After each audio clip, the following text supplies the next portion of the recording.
discuss how things have changed. So I decided to call this talk The Institution and My Body, since we started from that point. But I have to say that my body, I'm not going to talk about my body, you'll be relieved to hear. But I think I was already using the term borrowed from Paul Valery, who was an existentialist poet back in the early 20th century. And he differentiated, he talked about the three-body problem. And he differentiated really three positions. If you like, the visible body, this surface that everyone sees, the surface that's photographed, that's in films or whatever, the thing you see in the mirror as the visible surface of the body, is one idea. He talks about the machine, the mechanical body that doctors would take apart and a bit like a car, you can see diagrams of. But for him, the most important body was my body.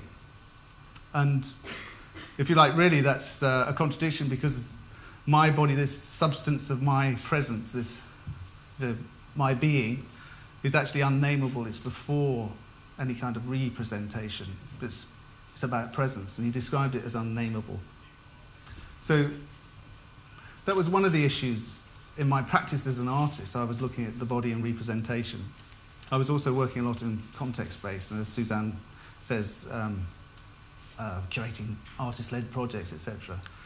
But when I sort of shifted over as a natural progression out of my practice into curating, the first project I looked at was looking at my body in different public institutions.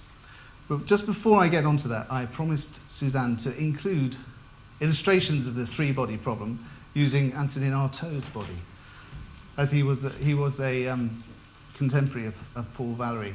Of course, Artaud, the surface picture, the visible Artaud, as we knew him in films, and then later as the real theoretician of the theatre of cruelty, when he was famously a drug addict and a madman, as well as a brilliant theoretician, an actor, playwright, a poet, an artist.